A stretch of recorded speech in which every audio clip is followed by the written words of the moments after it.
जय श्री ओम नमः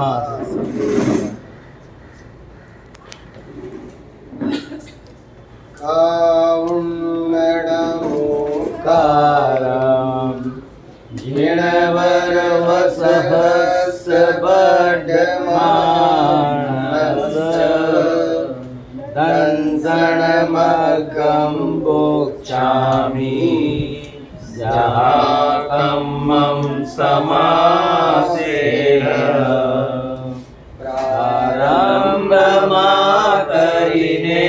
नमन जिन वरवृषभ महावीरने संक्षेपति हूँ यथा क्रमे बाकीश दर्शन मार्गने। वेदरागी देव शास्त्र के चरणों में बारंबार नमस्कार नमस्कार। ओम नमः सिद्धम, ओम नमः सिद्धम, ओम नमः सिद्धम।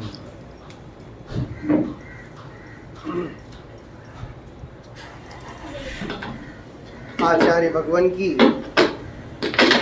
दिव्य देशना को अष्टपहड़ जी ग्रंथादिराज के माध्यम से सुनने का हम सभी को महासौभाग्य मिला है।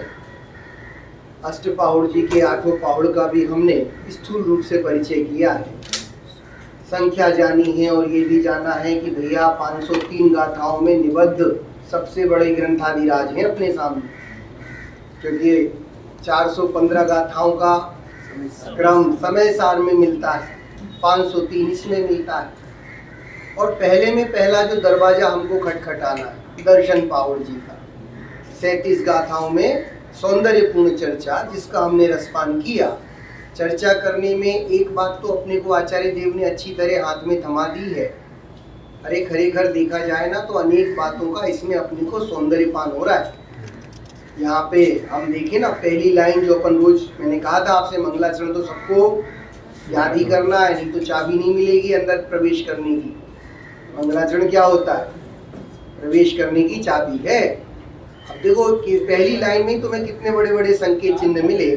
काउंड नमुकारम जिनवर बसहस बड्ड मानस। इसका क्या अर्थ लिखते थे अपन? प्रारंभ माँ करीने नमन जिन वर वृषभ महावीर ने।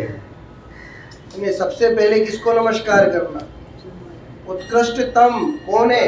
अच्छा, क्या कुंद आचार्य सिमंदर परमात्मा से मिलके नहीं आए थे? मिलके आए थे ना। कहने को वो यहाँ पे सिमंदर परमात्मा को भी नमस्कार कर सकते थे ना भाई साहब। लेकिन सोचो इस युग के हमारे मूल जिन शासन नायक, उनको सर्वोत्कृष्ट रखना कितनी अनिवार्यता है। हम उनको पीछे करके अन्य को यदि मुख्य करें तो ये हमारी मूर्खता है दीदी। क्या बोलूं मैं? एक एक बात ऐसी है ना विजय भाई साहब, जिसका मैं हालांकि क्या कहूँ, तीव्रता के कारण अनेक बातें छूट भी रही हैं और अनेक चीजें, लेकिन जो बात जब ख्याल में आती है ना तो सोचता हूँ कि काश वो बात अपन बिंदु से पकड़ लें। सबसे पहले किसको? प्रारंभ माँ करीने नमन, महावीर स्वामी भगवान। महावीर भगवान के आगे फिर और कुछ नहीं है प्रभु। तुम तो महावीर प्रभु की आज की वर्तमान विसंगति को देख के ये अंतर्वेदना बोल रही है मेरी कि महावीर भगवान तो पीछे पड़े हैं और ना मालूम कौन से कहाँ की चीज की व्यवस्था तुमने उर्दू कर दी। समझना भाई। और जिनके द्वारा बताया हुआ ज्ञान है, ये तुम उस ज्ञान की आराधना कर रहे हो कि एक तरह से अपरोक्ष विराधना भी कर रहे हो। और मैं तो यूं कहूंगा, जब ऐसा करते हो तो परोक्ष विराधना ही है। सर्वोत्कृष्ट कौन बोलो? पहले जयकारा किसकी बोली जाए? शासन नायक है। मेरे देश को जरूरत है और मैं ब्रिटेन के प्रधानमंत्री का सपोर्ट कर रहा हूँ। क्या होगा? तुम्हारी देशभक्ति पे क्वेश्चन मार्क लग जाएगा। मतलब मैं बहुत सारी बातें अभी जो करने को रह गई, अब जाते जाते करना है तो मैं सब बोले जा रहा हूँ। बात समझना, ठीक है? मूल कौन है हमारे? जिन शासन नायक महावीर प्रभु। जब आचार्य कुंद नमस्कार कर रहे हैं तो भैया हमारा नमस्कार करना तो पहले में पहल बनता है, ऐसा जानना।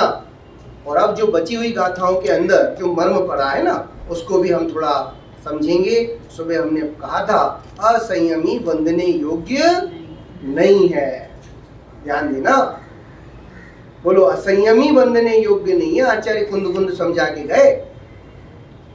असंयमी, यानी संयमी ही बंधने योग्य है मनुष्यों के द्वारा। ये भी लगा लेना, देव भी असंयमी, असंयमी की पूजा, क्योंकि यद्यपि मोह बस लेस न संयम पे सुरनाथ जजे हैं। ये बात भी अपन ने भरत भाई कहीं पढ़ी है ना, छेड़ाला का।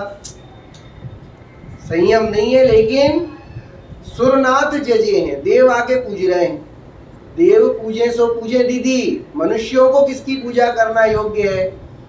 यानी यहाँ पे एक बात और छिपी है गुंजल, कि देव की पर्याय से मनुष्य की पर्याय ज्यादा उत्कृष्ट है। सोचो आप, संयम धर सकता है, क्योंकि वो संयम, अरे अपन पूजन में बोलते हैं सुरग नरक पशु गति में नाही, है ना? क्या नहीं है? संयम नहीं है। इसलिए आलस, किसकी पूजा? संयम धर्म की पूजा याद आती है ना, 10 लक्षण धर्म। इसलिए भैया 10 लक्षण धर्म की इन पूजाओं को कंठस्थ कर लो, ये धर्म की पालना। क्योंकि मैंने तो धर्म की 4 परिभाषाएं सबको पहले रटवाता हूँ, याद भी है ना? वस्तु के स्वभाव को धर्म कहते हैं 1, रत्नत्रय को धर्म कहते हैं 2, 10 लक्षण धर्म, अहिंसा परमो धर्म, 10 लक्षण धर्म को धर्म कहते हैं। ये सब प्लर बनाना पड़ेंगे तो मैंने तो दीवारें कैसे उठी? ये तो प्लर है, प्लर मजबूत, जिनसे छत टिकती है। समझा ना? रत्नत्रय को धर्म कहते हैं, 10 लक्षण को धर्म कहते हैं। तो 10 लक्षण की पूजा विधान आदि का भी तुम्हें परिचय। इस बार देखो कितना सौंदर्यपूर्ण तरीके से जब हमने पूजा का आह्वान किया तो कितना परिणामों में निर्मलता आई, कहने वाली बात की समझ आई, और समझ आई तो ही भैया तुम्हें कुछ फायदा हुआ। नहीं तो क्या होता है भरत भाई, बोलते जाओ बोलते जाओ बोलते जाओ, जय जगन्नाथ परम गुरु, ना तुम्हारी समझ में आएगा ना वस्तु का अर्थ खुलेगा। अर्थ नहीं खुलेगा तो क्या तुम्हारे, क्योंकि अपने को क्रिया से मिलता है, रिजल्ट की परिणामों से, परिणामों का फल परिणामों पक्का का है ना? मिलता है। क्रिया की भूमिका तो तुम्हारी, क्योंकि सोचो ये तंदुल मच्छ का उदाहरण सबसे बड़ा उदाहरण है। पूरे जीवन काल में भाई वो एक जीव को नहीं मारता, क्योंकि मार सकने की सामर्थ्य नहीं है कितना? तंदुल मच्छ, तंदुल जैसा, समझ आए ना? और करता क्या है? अब इसी ग्रंथ में उस तंदुल मच्छ का नाम भी मिलेगा, महामच्छ का नाम भी मिलेगा, है ना? साल सिक्त और महामच्छ, ठीक है, जानना सब मिलेगा, आनंद करो। ये तो सब ज्ञान के कौतूहल है, याद रखना। वो केवल परिणाम करता है और परिणाम के फल में क्या भोगता है? 7वें नरक का बंधन कर लेता है। यानी परिणामों से इतनी बड़ी व्यवस्था अव्यवस्था बन जाती है कि हाँ, तो हम भी इसको, क्रिया 0 है। क्रिया देखो तो एक जीव को नहीं मारा पूरा, कान का मेल खा के जीवित रहता है महामच्छ के। अब बोलो आप, ऐसा जीव कहाँ जा रहा है? तुम्हें ये लगे तुम मारने पे जाते हो तो ऐसा नहीं है, काहे से जा रहे हैं? परिणाम। ये बात पक्की करना। अब देखो कल 26 तो हो ही गई थी, 27वीं गाथा में आगे इसी ही अर्थ को दृढ़ करते हुए कहते हैं। तो सुबह की जो ये 26वीं गाथा का मूल मर्म जानना, हमको यहाँ पता चल गया कि देखो यदि बाह्य प्रवृत्ति बराबर हो तो हम उसे नमस्कार करें कि नहीं करें? तो आचार्य देव ने कहा हाँ, उसे नमस्कार करने में कोई दोष नहीं है। कहा ना, आचार शुद्ध देखकर वंदना करें, उसमें दोष नहीं है, लिखा है साफ साफ। कोई आपसे प्रमाण मांगे आप दे सकते हो कि भैया ये देख लो आप। प्रथम दृष्टिया नमस्कार किया जा सकता है, पर कंडीशन अप्लाई किसको? आचार शुद्ध हो उसको, हर किसी को नहीं। तो ये वाली बातें यहाँ से गहरे से आपको बैठना चाहिए ज्ञान में, और इसी अर्थ को दृढ़ करने वाली अगली गाथा है ना। चलो गाथा पाठ। प्रणवी देहो बंदी जैणवी यकुलोढ़वी जाई संजुतो गोबंदमि गुणहीनो नहु सवर्णो नेव सावोई। नहीं देह वंदना वंद कुल नहीं, वंद जन जाति तकी गुणहीन क्यम बंधायते साधु नति श्रावक नति। क्या बोला जा रहा है? ज्ञान में बात बराबर पहुंचनी चाहिए। अपन ने सुबह भी कहा था, व्यक्ति की वंदना होती है कि गुणों की वंदना होती है? और गुणों से हीन श्रावक हो तो वो भी वंदना के योग्य नहीं, और गुणों से हीन साधु वो भी वंदना के योग्य नहीं। और सर्वोत्कृष्ट गुण आत्मा के कौन से हैं? 3। कौन कौन से बेटा? दर्शन, ज्ञान और चारित्र। अभी तीनों का सुमेल बिठाएंगे आगे कि दर्शन की भूमिका से पहले ज्ञान को रख देंगे, क्योंकि वो भी अपन ने डिस्कस किया है। बिना ज्ञान के दर्शन का जन्म होगा कैसे? क्योंकि पहले तो ज्ञानी होगा ना। मैंने नौकर का उदाहरण दिया था भाई साहब, भरत जी, आपके घर में नौकर आया है, मित्र ने भेजा है, और उसका जब बराबर आप देख लोगे, ज्ञान कर लोगे, तभी तो विश्वास करोगे ना। तो इसलिए आगे की गाथाओं में वो व्यवस्था बराबर समझाएंगे, है ना। और वो ज्ञान और श्रद्धान का ऐसा सुमेल होने के बाद चारित्र की भी अनिवार्यता ठहरी।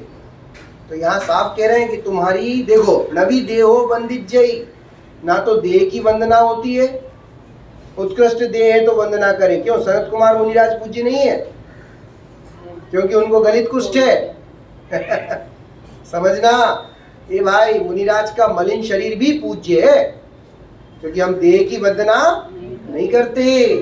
नवी है कुलो, ना कुल की वंदना, और नवी है जाई संयुक्तो, ना ही जाति की। कुल, देह, जाति, इनसे कोई व्यक्ति पूज्य नहीं है। ऊंचे कुल का है तो पूज्य है। कह रहे ये परंपरा और ये दर्शन अपना नहीं है कुंजल। समझ में आया ना? अपने यहाँ तो, क्योंकि जितने तीर्थंकर हुए ना, तुम्हारे जैन जाति से नहीं निकले, बनिया एक भी नहीं। अब बोलो, पहले क्षत्रिय अभी ब्राह्मण। हाँ, सोचो सोचो, नाथ वंश है ये सारी व्यवस्था इस रूप में जानना। तो कुल से पूज्य नहीं, जाति से पूज्य नहीं, देह से पूज्य नहीं। गो वंदमी गुणहीनो, कौन वंदना करेगा गुणहीन की? नहु श्रवणो, ना तो श्रवण, और नेव सावो होई, और ना ही श्रावक। श्रवण और श्रावक दो शब्द याद रखा करो, श्रवण और श्रावक। श्रावक यानी कौन बेटा? हम तुम। श्रवण यानी कौन? मुनिराज। दो शब्द सिमिलर दिखते हैं ना। श्रवण संस्कृति, कौन कौन सी? श्रवण संस्कृति और श्रावक। हमारा श्रावक धर्म है, मुनिराज का श्रवण धर्म है। बहुत सारी व्यवस्थाओं का उद्घाटन करना भी जरूरी हो गया है। हे श्रवण, तुम श्रावक, क्योंकि उच्च पद पे निम्न इस पद की भूमिका के योग्य वर्तन करोगे तो क्या बोलते हैं, महादोष लगाओगे। मुनिराज श्रावक योग्य क्रियाएं कदापि ना करें, क्योंकि यही करने से महादोष के धनी बन रहे। बताओ दीदी, मुनिराज ने जब अपना घर छोड़ा है तो श्रावकों के घरों की शांति कराते फिरे वो? ये उचित है? अरे उन्हें तो जिन मंदिर बनाने तक की अनुमति नहीं है। बताओ आप, है क्या? आचारांग पढ़ो जरा, समझ में आएगा। अब वो श्रावक नहीं बनवा, और हम अपना घर थोड़ी बनवा रहे हैं, हम तो जिनेंद्र देव का बनवा रहे हैं। ऐसा कोई कह सकता है ना? उसे समझा देना, भाई साहब आपका पद कौन सा है? और अनुमति त्याग प्रतिमा के धारक को क्या बोला विजय भाई साहब? ना इधर ना इधर, दोनों एंगल से सोचो। ऐसी अचलता, ना हाँ ना।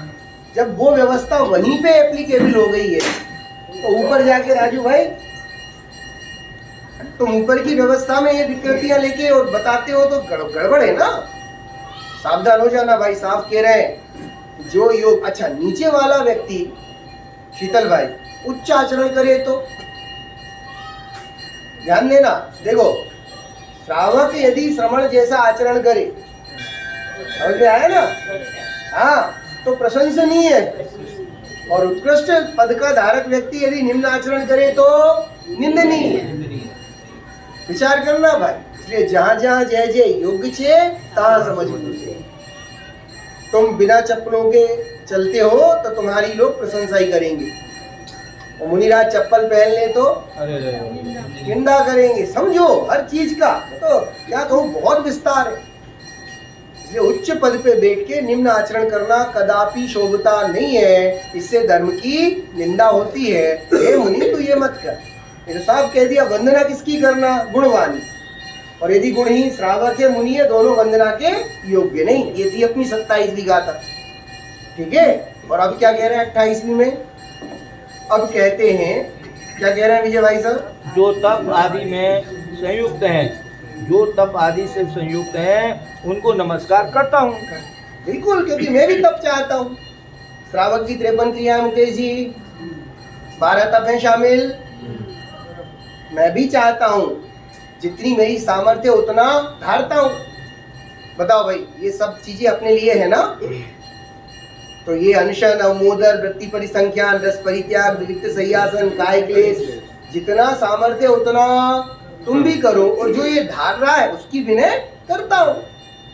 तो तपस्वी मुनिराजों की विनय करने का आदेश आ रहा है। ठीक है, पढ़ोगा था वंदमितव सावर्णा शीलं च गुणं च चेरं च सिद्धिगमनं च देशिं सम्मेदेन स्वभावेन साम्यात्व संयुक्त शुद्ध भावे वन्दुषो मुनिराजने तस ब्रह्मचर्य सुशीलने गुणने तथा शिव गमनने।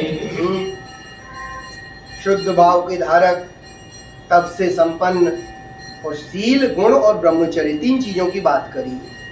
शील में क्या लेना? उत्तर गुण। गुण में क्या लेना? मूल गुण। अब मुनिराज के उत्तर गुण और मूल गुण, इनका भी परिचय करना होगा तुम्हें। ठीक है ना। अब ये भी आप नोट डाउन कर लेना कुंजल, मुनिराज के जितने उत्तर गुण हैं उनको भी मैं तुम्हें भली भांति अच्छे से समझा दूंगा, है ना। नेक्स्ट टाइम जब अपना कभी होगा यहाँ पे स्वाध्याय करने का, तो हम उस उत्तर, कितने उत्तर गुण कितने होते हैं मुनिराज के? हाँ हाँ, बोलो बोलो साधना दीदी। 18,000 तो शील होते हैं। Very good. कितने? 84 लाख उत्तर गुण। अब जब तुमने 18,000 शील याद कर लिए तो 84 लाख में काय का डर है? नहीं साहब, कहाँ 1000 और कहाँ लाख, भय तब तक है जब तक अपन ने इनको व्यवस्थित जाना नहीं है। बोलो भाई, 18,000 शील होते हैं और 84 लाख उत्तर गुण होते हैं। और मूल गुण कितने बताए थे? 28। वो तो पक्के हो गए ना। 5 5 5 6 7। ये देखो, ये चीजें जो बेसिक है इनका तो आपको बिल्कुल स्पष्टता होनी चाहिए। और 18,000 शील के वेद भी सौंप के गया था कभी। मन वचन काया, बहुत बढ़िया। मन वचन काया, हाँ, बहुत सुंदर, बढ़िया बहन। 10 10 3 3 4 5। कितना सरल था। 18,000 शील के वेद कैसे याद करे थे खबर है? 10 धर्म, 10 10 3 3 4 5, सबका आपस में गुणा कर लो।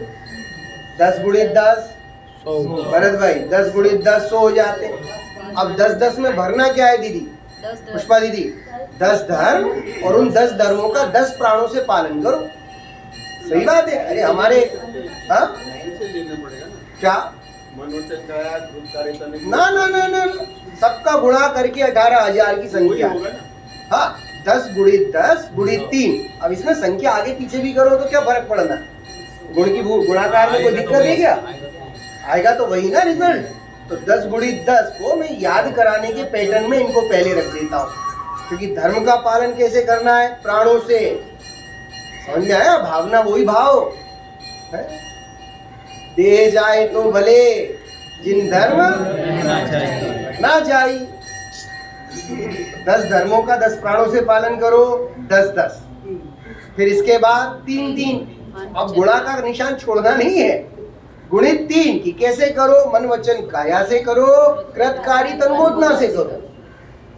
बराबर था? 900 होगा। ठीक है। 10 10 3 3 में डब्बे में भर लिया माल। और 4 5 से बचो। 4 संज्ञाएं, आहार, भय, मैथुन, परिग्रह, और 5 इंद्रियों के विषय, क्योंकि ये चीजें तुम्हारे शील को दोष लगाती है। तो 10 10 3 3 4 5 इजिकल टू हो गए है ना। हाँ। 18,000 शील के भेद। पर मैं बात कर रहा हूं अभी उत्तर गुण की, क्योंकि यहाँ पे शील का मतलब क्या लेना है? उत्तर गुण। तो उत्तर गुण कितने होते हैं मुनिराज के? 84 लाख। अब यहाँ पे सरेंडर मत करना, नहीं तो डर जाओ। ये भी सरल है, पर क्या करें, अभी समय की उपलब्धता ना होने पर हम इसको बाद में, मैंने तुमको टैग लगा दिया कि कभी इसकी मुझे स्मृति करवाना तो अपन विस्तार कर लेंगे। और सबसे बड़ी बात, जो मेरा लक्ष्य है उसके बारे में स्पष्टता भी होनी चाहिए। ठीक है ना, कहीं अपन जाते हैं भरत भाई, आपको विदेश जाना है, क्या करोगे, पहले पता करोगे ना वहाँ मौसम और सब ठीक ठाक है कि नहीं, खाने पीने का है कि नहीं है, सब व्यवस्था खाने पीने की है कि नहीं है। तो ऐसी व्यवस्थाओं का इस पूरी तरह से जैसे हम शोधन करके जाते हैं, ऐसे यहाँ पर भी जो हमारा लक्ष्य है उसका स्वरूप जानना चाहिए। तो कभी भी कोई पूछे मूल गुण कितने, 28, उत्तर गुण कितने, 84 लाख, और शील कितने, 18,000 प्रकार का शील होता है उनका। ठीक है, ऐसा सब जानना। तो इस प्रकार से इसमें कहा कि जिनके पास भी ये शील है, गुण है और ब्रह्मचर्य। अब ब्रह्मचर्य का भाव मतलब समझना, आत्मलीनता है। ब्रह्मचर्य का मतलब वो ब्रह्मचर्य, क्योंकि ब्रह्मचर्य प्रतिमा तो नीचे ही आ गई थी, समझ में आया ना, वो तो श्रावक दशा में ही आ गई थी। याद रखना, ब्रह्मचर्य प्रतिमा अलग है और ब्रह्मचर्य अणुव्रत अलग है। कुंजल जी, आप ब्रह्मचर्य अणुव्रत ले सकती हो, ब्रह्मचर्य प्रतिमा अभी नहीं ले सकती, क्योंकि ब्रह्मचर्य प्रतिमा के धारक को क्या साधना है और ब्रह्मचर्य अणुव्रत की क्या साधना है, इसको आपको समझना पड़ेगा। शीतल भाई, स्वदार संतोष व्रत है ब्रह्मचर्य अणुव्रत का दूसरा नाम। अणुव्रत ध्यान रखना, प्रतिमा नहीं बोल रहा हूं, अणुव्रत, स्वदार संतोष व्रत। अब इसकी भूमिका में अपने को रहने में क्या दिक्कत है भाई, पति अपनी पत्नी में संतुष्ट है और पत्नी अपने पति में संतुष्ट है, ये तो नैतिक लोकाचार है ना। अब आपको इसको हम कैसे लें, क्योंकि ब्रह्मचर्य अणुव्रत का तुमने क्या मान बना रखा है दिमाग में, पत्नी को छोड़ना पड़ेगा, पति को छोड़ना पड़ेगा। अरे ऐसा नहीं है, 5 अणुव्रतों की पालना हमको करने का बोध होना चाहिए और बुद्धिपूर्वक प्रयत्न होना चाहिए। बाकी व्रत नाम तो वो तब पाएंगे जब तुम सम्यक दर्शन सहित उनको पालोगे। आई बात समझ में? लेकिन अभ्यास बुद्धिपूर्वक पहले ही होता है ना, करो ना। बोलो भाई साहब, अणुव्रत की भूमिका पालने में क्या दोष है? देखो बात आ रही है मुनिराज, और मैं कर रहा हूं उसी को अणुव्रत में कन्वर्ट, क्योंकि मुझे तो मेरा श्रावक धर्म सुशोभित करना है कि कैसे मैं इस श्रावक धर्म में उत्कृष्टता को लाऊं। और फिर लक्ष्य कौन है? मुनिराज है, तो उनका भी स्वरूप और अपना भी स्वरूप क्लियर होना चाहिए ना। 5 अणुव्रत पालने में क्या दिक्कत है साधना दीदी? अहिंसा अणुव्रत की बात कर रहे हैं। ए भाई, तू मन में संकल्प लेना कि तू त्रिअंश त्रस जाति के जीवों को नहीं मारेगा। मर जाए बात अलग है, पर मैं नहीं मारूंगा। त्रस हिंसा को त्याग और व्रता सारे। बताओ ऐसी कौन इतना ज्यादा कठोर हृदय होगा अपने बीच में जो अत्यंत हिंसा करने का इच्छुक हो?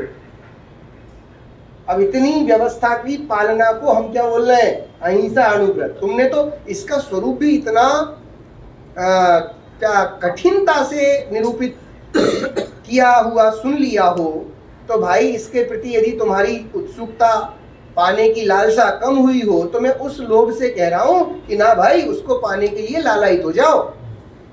अहिंसा अणुव्रत कोई सा भी एक ले लो। बोलो 5 पापों की भूमिका से अपोजिट है ना 5 अणुव्रत।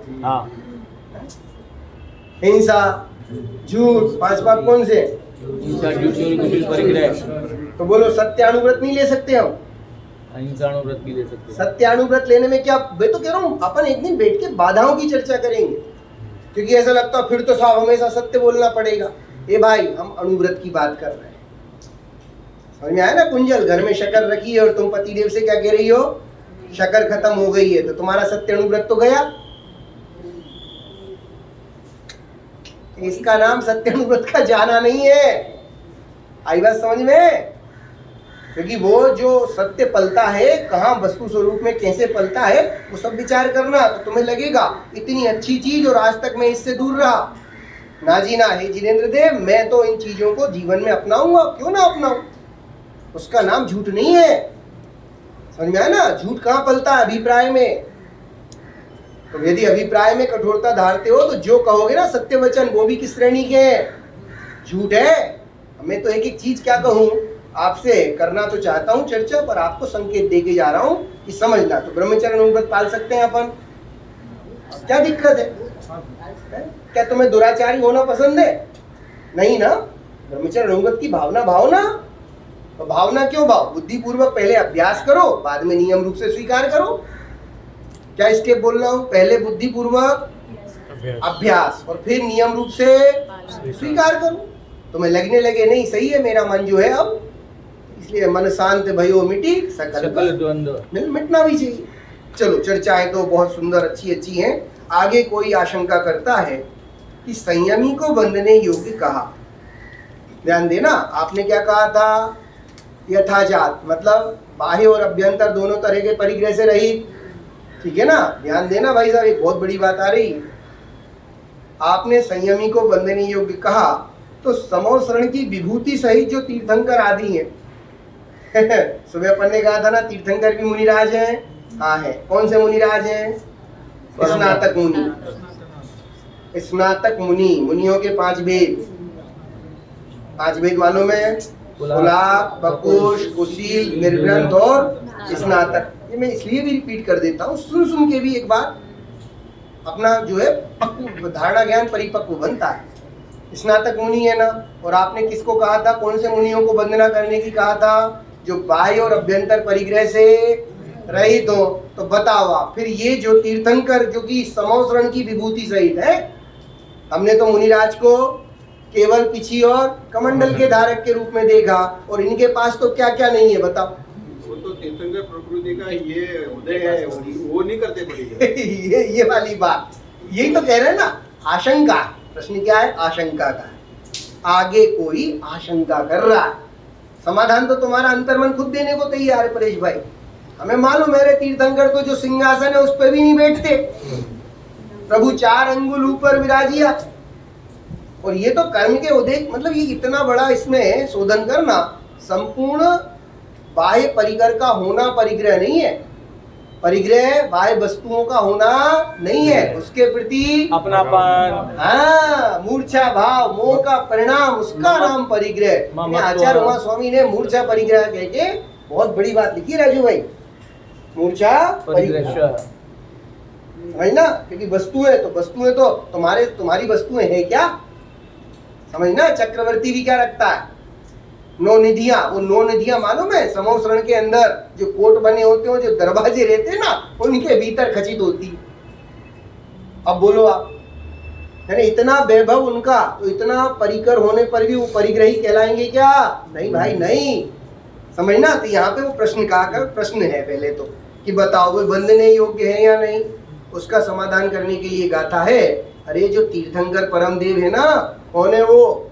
सम्यक पहली कंडीशन उनके साथ भी लगी, वे सम्यक तो सहित तब के माध्यम से तीर्थंकर पद भी पाते हैं, वे वंदने योग्य हैं। अरे वे वंदने योग्य, सबसे उनसे ही तो हमने वंदन सीखा, वो वंदने योग्य है। देखो गाथा, अब गाथा को भले ही 10 मिनट के बाद, हाँ ठीक है, तो अपन इसकी कौन सी वाली?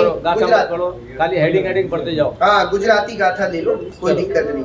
64 चमर संयुक्त ने 34 अतिशय योग बहु जीव हित कर सतत गर्व विनाश कारण हेतु से। तीर्थंकर की पूज्यता का लेकिन ध्यान रखना, इसके लिए आचार्य समंत भद्र को भी अपन स्मरण करेंगे। आचार्य समंत भद्र कहते हैं, हे तीर्थंकर प्रभु आप महान क्यों? तो आप्त मीमांसा ग्रंथ में और आप्त परीक्षा ग्रंथ में दोनों में बड़ा सौंदर्यपूर्ण इसका विवेचन आता है, वो पढ़ना। तीर्थंकर को तुम क्यों मानते हो? अच्छे तीर्थंकर को बताओ। परंपरा से ही तो मान रहे हो, परंपरा का कम से कम थोड़ा सा तो क्षेपण करो, है? तीर्थंकर की बहुमान की भूमिका क्यों हमारे अंदर आती है, इस पर विचार करना होगा भाई। तीर्थंकर महान क्यों है? क्योंकि उनको इतने सारे सौ इंद्र आके नमस्कार कर रहे हैं, इसलिए ना तुम तसी नो महान चामरादि विभूतिया। हे प्रभु तुम इसलिए महान नहीं हो कि तुम्हें 64 चमर डुरा रहे हैं इसलिए महान हो, बड़ा बड़ा समोसण लग रहा है इसलिए महान हो। तो जो महानता का कारण है ना, उसका शोधन इस गाथा में अपने को कर रहा है। विचार करना तीर्थंकर का स्वरूप, तीर्थंकर की उत्कृष्टता। फिर आगे कहते हैं, अच्छा तो तीर्थंकर मोक्ष के अधिकारी हुए, पर ये बता दो मोक्ष किससे होता है? तो कहते हैं, है ना, देखो, संयम थकी वा ज्ञान दर्शन चरण तप छे चार ले, हे चार केरा योग दे मुक्ति कही जिन शासने। अभी तक रत्नत्रय को मोक्ष का मार्ग कहा, और मोक्ष लास्ट में मिलेगा किससे? तो इस मार्ग पे चल के संयम की पूर्णता। तो कितनी चीजें हो गई? 4 चीजें हो गई। ध्यान देना कुंजल, यहाँ एक चीज की बढ़ोतरी और कर लेना, ज्ञान, दर्शन, तप और चारित्र। तप आ गया, यानी 4 चीजों की इंपॉर्टेंस थोड़ी और आपको समझनी होगी ना इलाज करके। तप कितने होते हैं प्रभु? 12 तप सुखदाय, क्यों न करे निज सकति सब। 12 विधि सुखदाय, 6 अंतरंग और 6 कितने तपों का भोग किया आप लोगों ने? की बात केवल पढ़ने के लिए थोड़ी ना बैठे मुकेश भाई। हमने जो पढ़ा उसमें हमें भी तो पता चले हम कहाँ कितना कभी कभी टच किया कि नहीं किया। तो तब को जानना जरूरी है। अनुशासन किया कि नहीं किया? नहीं किया तो करो। अरे वो अनुशासन आत्मा के निकट, मैं कह रहा हूँ ना, बेसिक से ही चलो ना, क्या दिक्कत है राजू भाई? अनुशासन सौंदर्य है मेरा, करना चाहिए। किया नहीं हो तो करो, अभी भी मौके बहुत मिलने वाले। अनुशासन ऊनोदर क्या होता है? हाँ, भूख से अनशन ऊनोदर। तीसरा वृत्ति परिसंख्यान, समझना। यहाँ तो बहुत प्रोषदोपास का भी कितना सुंदर कार्तिकीय अनुप्रेक्षा में स्वामी कार्तिकेय प्रोषदोपास इतना सरल करके बता रहे हैं कि तुम्हें उनका स्पष्टीकरण सुन के अमित गति आचार्य का श्रावकाचार्य जी में प्रोषद पूर्वक किया गया उपवास, वो सब समझना भाई। बहुत बैलेंसिंग धर्म है अपना। अनुशासन, उन्नोदर, वृत्ति परिसंख्यान, रस परित्याग, विविक्त सह्यासन। क्योंकि हम नीचे की 1-2 सीढ़ियों को तो टच करके आए, ऊपर चढ़ने की हिम्मत क्यों नहीं जुटाई? बोलो भाई साहब, भरत भाई। कोई व्यक्ति आपके दादर आता है और बस बाहर के बाहर चला जाता है, क्या सार्थकता रही उसकी दादर आने की यदि वो मंदिर के अंदर तक नहीं गया तो?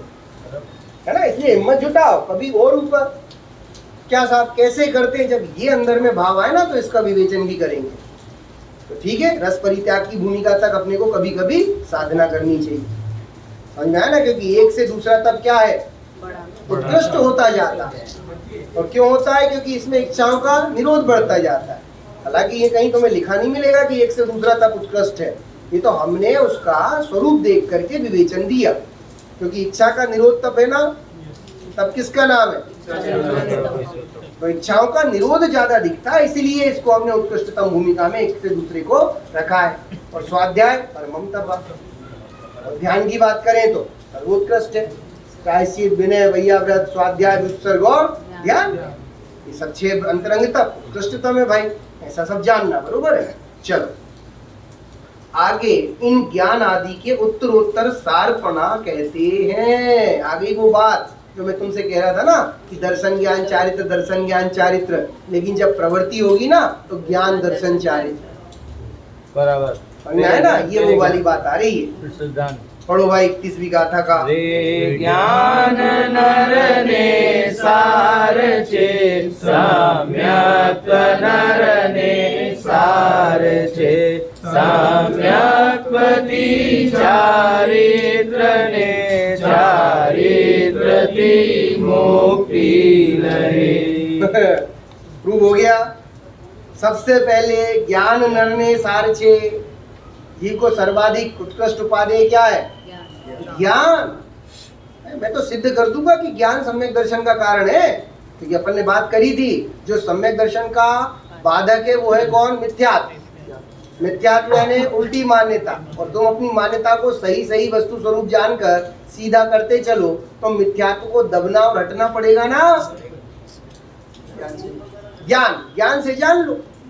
गजब है, वो मृग मरीचिका जैसा भ्रम पैदा करता है दर्शन मोह। और हम मृग मरीचिका गाड़ी में जा रहे हैं, पानी दिख रहा है। अच्छा ध्यान देना, एक गजब की बात बोलूं, वो मृग मरीचिका तुमको भी दिखाई देती है और साथ में गाड़ी में बैठे बच्चों को भी दिखाई देती है ना? क्योंकि पानी तो दूर चमकता हुआ सबको दिख रहा है। अच्छा बता ना, वो बच्चे तो ताली बजा रहे हैं, पापा गाड़ी तेज चलाओ, पानी छपाक से गाड़ी उसमें से निकलेगी, बच्चे इसमें खुश है। लेकिन तुम जानते हो, तुम भी मुस्कुरा रहे हो, है? क्योंकि तुम्हें क्या है, रहस्य पता है कि यहाँ कोई पानी। अच्छा दिख रहा है कि नहीं दिख रहा है भाई? ऐसे यहाँ कह रहे हैं, वो मिथ्यात्व का तुम्हें यदि ज्ञान हो ना, बड़े पंडित जी साहब का कथन है निकिता, अज्ञान का ज्ञान ही अज्ञान का नाश है। अज्ञान का ज्ञान ही अज्ञान का नाश है। तुम्हें सिर्फ ज्ञान हो जाए उसका, फिर उस अज्ञान की सत्ता हो नहीं हो, अरे वो तुम्हारे लिए खत्म है। समझना, इतनी गहरी और सुंदर बातों का भी अपने को लेना है, अनुगमन करना है, तो जानना भाई साहब, ठीक है? तो ज्ञान, ज्ञान से फिर इसके बाद क्या करे, सम्यक तो नर ने सारिच्य, ज्ञान के बाद किसकी धारणा, सम्यक की। और फिर ज्ञान और सम्यक की भूमिका को भी विराम नहीं दिया, फिर सम्यक्त्व थी चारित्र ने, और फिर चारित्र थी मुक्ति लय। सच्चे मुक्ति के यदि तुमको प्राप्ति करने के भाव हैं तो इस क्रम को यथाक्रम समझना, विचारना। ज्ञान, दर्शन, चारित्र, और चारित्र की पूर्णता का नाम ही तो मुक्ति है। यस सर, समझ में आया? चारित्र की पूर्णता मतलब मुक्ति, ऐसा सौंदर्य है। चलो आगे इसी अर्थ को दृढ़ करने एक और गाथा परोस दी आचार्य देव ने। दृग ज्ञान थी सम्यक युत चारित्र थी तप थकी चारणा योगे जीवो सिद्धि वरे शंका थी। आचार्य देव की वाणी आ रही है भैया, है? ज्ञान, दर्शन, तप और चारित्र, पीछे चार चीजों का अपन ने बैलेंस किया ना, तप को भी शामिल किया था, उसको भी आचार्य देव ने यथाविधि शामिल करके बोला है। ये सब जो सम्यक तो सहित हैं, इन चारों के संयोग से जिसने भी इन चारों को अपने जीवन में जगह दी है ना, क्या होगा उसे, वो सिद्ध जीव ना संदेह, उसमें कोई संदेह है ही नहीं। तो भाई इस बात को हम भी अपने जीवन में जगह दे सकते हैं ना। दर्शन, ज्ञान, चारित्र के साथ साथ अब किसकी ख्याति कर रहा हूं मैं, तप की। और तप पहले बुद्धि पूर्वक और बाद में नियम पूर्वक अभ्यास तो करें ना भाई साहब, क्योंकि कब तक इससे बचोगे। यानी जीवन को देखो, ध्यान देना, सौंदर्यपूर्ण बनाओ। जो कर सकते हो वो करो, और जो नहीं कर सकते उसकी श्रद्धा करो। पढ़ा ना? तो अपना जीवन भी देखो कुछ ना कुछ, यानी इस बार के 10 लक्षण क्या खाली जाने वाले हैं? बिल्कुल नहीं। क्या करने वाले हो? इस तप की आराधना तो हम करेंगे। देखो ज्ञान, दर्शन, चारित्र की भूमिका यथावत अपन, क्योंकि मैं तो सच कहूँ ना, यदि दर्शन का वो स्वरूप यहाँ पे टीकाकार की अपेक्षा से समझाऊँ ना, तो ये बहुत सुंदर। और लोग कहते हैं हमें सम्यक दर्शन है कि नहीं है। मैं कहता हूँ तुम भैया दर्शन से बाहर हो, ये सिद्ध करके बताओ। दर्शन का केवल सम्यक परिणाम ही तो धारणा है विजय भाई साहब। और वो परिणाम सम्यक रूप कब है? जब सच्चे देवसात गुरु का अवलंबन ले रहा है। बाहर में तो व्यवहार सम्यक दर्शन इसी का नाम है ना। और इनको देखते हुए अपने स्वरूप की ख्याति कर रहा है तो निश्चय सम्यक दर्शन। इन्हें कोई सम्यक दर्शन अलभ्य वस्तु नहीं है। तुम जिनेंद्र देव को देखते हो, जिनेंद्र देव को देखते हुए उसमें क्या अपने आप को देख पाते हो? जिनेंद्र मूरत में हमने देखा, क्या देखा? बोलो, झलकना चाहिए मुकेश भाई। नहीं झलक रही तो मतलब तुम्हारी दृष्टि में अभी वो एक बहुत अच्छा वो फूलों का बना हुआ चित्र, फूल फूल फूल फूल डॉट डॉट डॉट। हाँ देखा परेश भाई? हाँ उसमें, और गौर से देखो, एकाग्रता से देखो। देखो यहाँ सब अनुभव गम में लोग बैठे हैं इसलिए बात कर रहा हूँ। प्रथम दृष्टिया तो फूल दिखाई देते हैं क्योंकि ये छोटे छोटे फूल बने, है ना? देखा है तूने? देखा? हाँ बेटा, हाँ घर पे भी है। हाँ, और देख उसको गौर से देखे तो अरे गजब, वेदी जी, प्रतिमा जी, इतना सौंदर्यपूर्ण विधान। उसे भी देखने की ट्रिक है, वो दोनों पुतली इधर लेके आओ ना तो तुरंत दिख जाता है। ट्रिक है हर चीज की परेश भाई, ट्रिक है, नहीं तो अधूरापन है। दर्शन करने की भी अपनी एक ट्रिक है, उस ट्रिक को अपनाओ, दर्शन पाओ। चलो समय हो गया समय है। हो गया, 3 गाथा खाली बोल लो। हाँ, खाली बस। गाथा 36 हो जाएंगे। अर्थ बोल लीजिए आपके पास। ठीक है चलो पढ़ो। कल्याण श्रेणी साथ पामे, जीव समकित शोधने, सुर असुर केरा लोक मा सम्यक रत्न पूजाय छे। रे गोत्र उत्तम की सहित मनुजत्वने जीव पामीने, संप्राप्त करी सम्यक अक्षय सौख्यने मुक्ति लये। 34 अतिशय युक्त अष्ट सहस्र लक्षण दर्पणे, जिन चंद्र विहरे ज्યાં लगी ते बिंब स्थावर उक्त छे। द्वादश तपे संयुक्त निज कर्मो कपावी, विधि बले युग सर्गति तनने तजी पाम्या अनुत्तर मोक्ष रे। इसमें अंत की 2 गाथाओं में एक स्थावर प्रतिमा होती है और एक जंगम प्रतिमा होती है। स्थावर प्रतिमा और जंगम प्रतिमा, ये वो जिन कल्पी स्थविर कल्पी की बात नहीं है भाई साहब, क्या वो मुनि के भेद की भूमिका है। यहाँ पे प्रतिमा तो अरहंत दशा जो है ना, जो समोसरण आदि में विराजमान जिनकी हम प्रतिमा बनाते हैं, ये उन्हीं का प्रतीक है। ये क्या है? स्थावर प्रतिमा। क्या है ये? और वो जो अंतिम में 13वें से 14वें गुण स्थान और 14वें गुण स्थान के लिमिटेड समय को भोग कर जो सिद्ध दशा में उनका गमन होता है ना, एक समय मात्र के लिए, उसको बोलते हैं जंगम प्रतिमा। जंगम और थावर, ये 2 प्रतिमाएं जो जिनागम के द्वारा, तो ये अंत की 2 गाथाओं में इनका विश्लेषण है, वो यथाविधि थोड़ा सा जान। ठीक है, ओम नमः। जावाणी के ज्ञान से सूझे लोकालोक, सोवाणी मस्तक नमो